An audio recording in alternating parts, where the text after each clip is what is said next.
The call came in at 11:47 p.m. on a Tuesday night.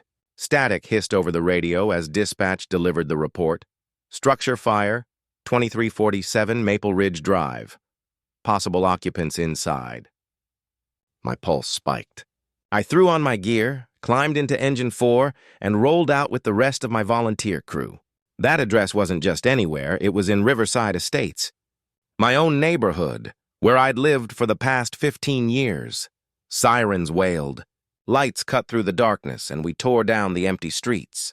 Even before we reached the private road into our gated community, the sharp scent of smoke hit us. My stomach knotted as I caught sight of the orange glow spilling into the night sky. This was bad, really bad. Then we slammed to a stop. Our 20-ton engine shrieked against the asphalt, blocked by a heavy chain padlocked between two posts. Behind it, a white Lexus SUV was angled sideways across the entrance, a makeshift barricade straight out of suburbia. Rage surged through me. This was exactly the danger I'd warned them about. Captain Rodriguez was already on the radio, voice tight with fury as he reported the obstruction. The burning house was only 300 yards away, but with this barrier, it might as well have been 3 miles. My name is Marcus Thompson, and I've served as a volunteer firefighter in Riverside Estates for 8 years. The place has about 200 homes, all micromanaged by an HOA that makes North Korea seem lenient. For most of my time here, they'd been irritating but tolerable, until 6 months ago, when Karen Hartley became president. Karen was the type who measured lawns with a ruler and mailed violation notices if your mailbox wasn't the correct shade of black. She lived 3 doors down from me on Maple Ridge Drive, in a massive colonial she guarded like a fortress. Within weeks of taking power, she rolled out new rules, each more absurd than the last. But the worst was the road restriction. She'd convinced the board to install chain barriers at every entrance, claiming it would keep out undesirable traffic. When I raised the issue of emergency access at a meeting, she laughed it off. "Oh, please, Marcus," she scoffed, inspecting her nails. "Emergency services can just use the main entrance. We can't have random cars cutting through." I'd explained that seconds matter in emergencies, that the detour could cost lives. She accused me of fear-mongering and had me removed for disruption. That was 3 months ago. Since then, I'd filed complaints with the fire marshal, sent certified letters to the board, even spoken with a lawyer. Karen, with her deep pockets and vindictive streak, retaliated with daily violation notices, oil stains in my driveway, trash cans visible for 5 minutes. Anything she could weaponize. This year's dry season came early. Drought and high winds had turned the community into a tinderbox. Just last week, I'd sent another warning: statistics, spread rates, response delays. Karen read it aloud at the meeting, mocking me as paranoid and in need of a hobby, and now, watching the smoke churn into the night sky. Her words burned like ash in my mouth. Rodriguez appeared with bolt cutters. "We're cutting it," he said. "Every second counts." That's when the Lexus door swung open. Out stepped Karen Hartley herself, silk pajamas, fury etched on her face. "What do you think you're doing?"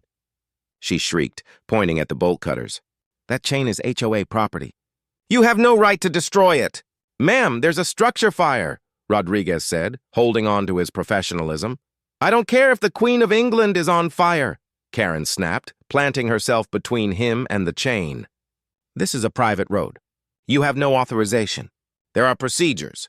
Behind us, the second engine arrived, followed by the ladder truck. Urgent radio chatter buzzed. The fire was spreading fast.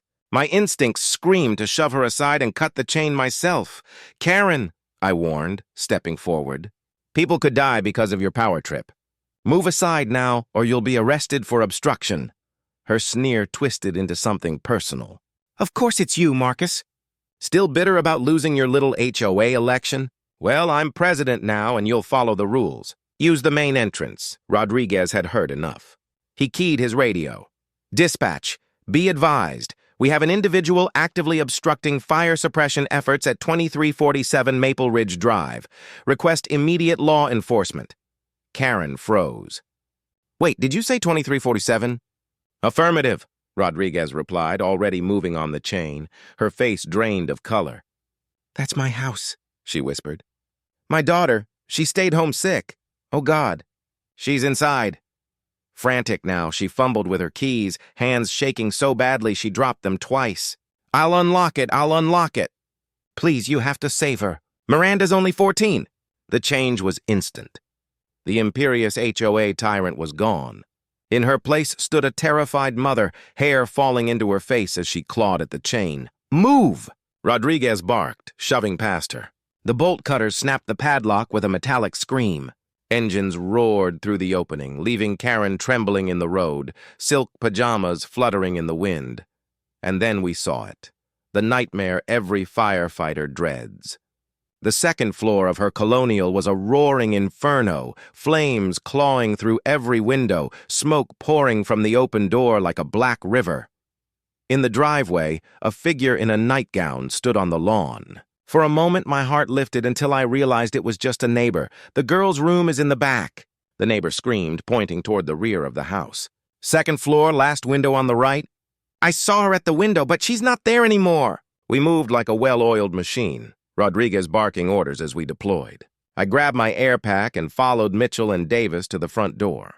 The heat struck us like a solid wall, even through our gear. Visibility ended at the entryway. Thick smoke turned everything into a hellish twilight.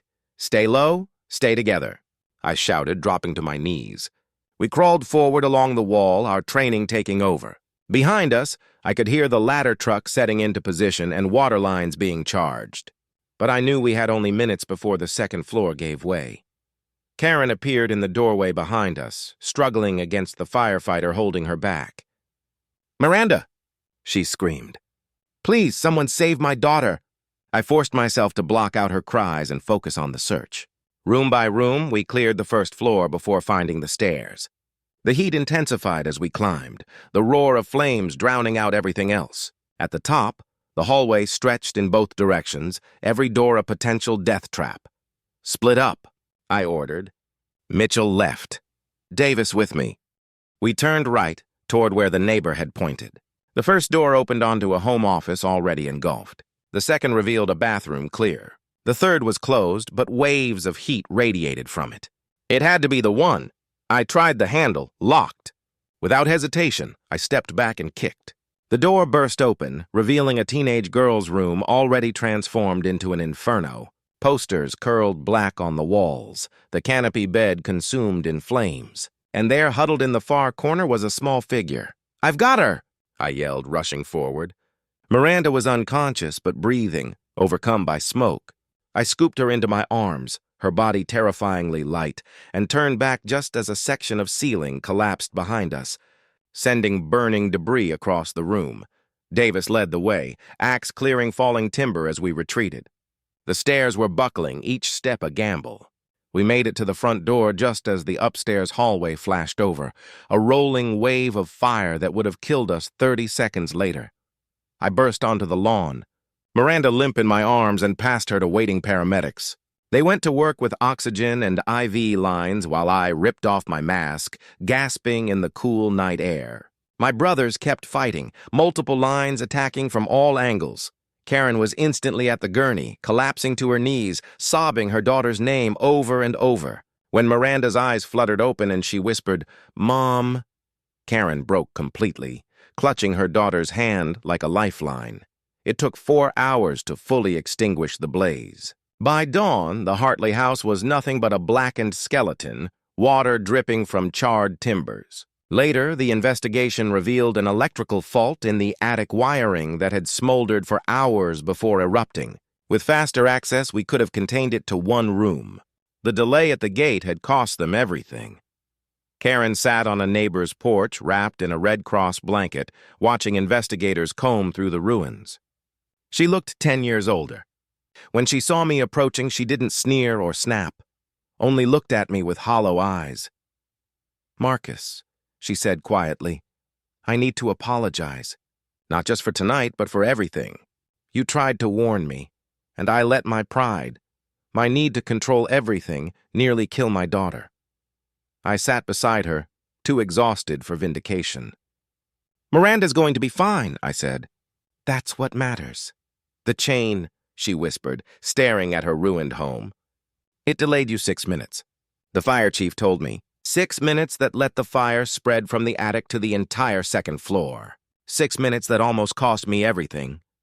She fell silent for a long moment, then said words I never expected from Karen Hartley.